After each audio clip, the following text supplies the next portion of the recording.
उन्हें भीजे अचरा के कोर, इन्हें भीजे गमछा मोर।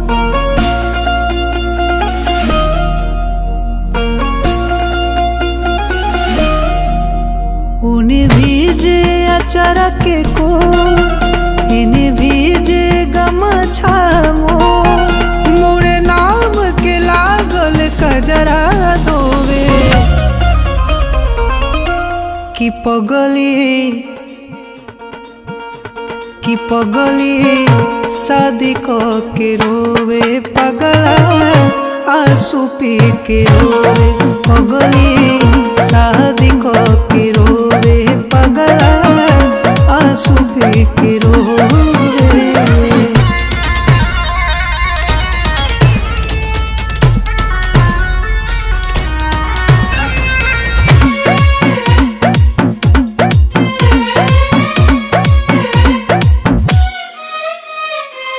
गम मिलल हम दोनों के जिंदगी तबाह भइल। तड़पी हम हवा ओ हवा जब से उनकर बियाह भइल।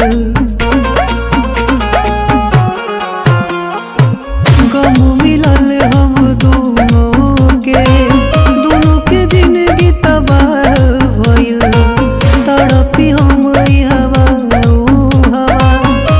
से उनकर बियाह भइल। कटला दिल से जरिया दुनू नहीं सोवे कि पगली शादी के रोवे पगला आंसू पी के रोवे। पगली शादी के रोवे पगला आंसू पी के रोवे।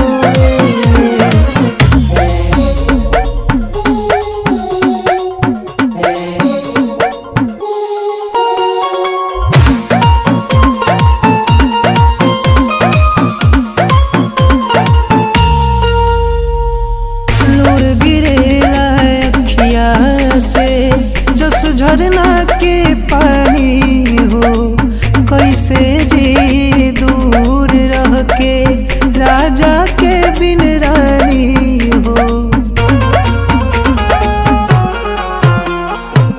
लोर गिरेला अखिया से जस झरना के पानी हो कैसे जी दूर रह के राजा के बिन रानी हो।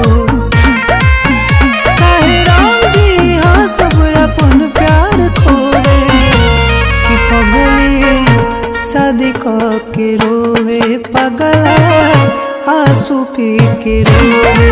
पगली शादी के रोवे पगला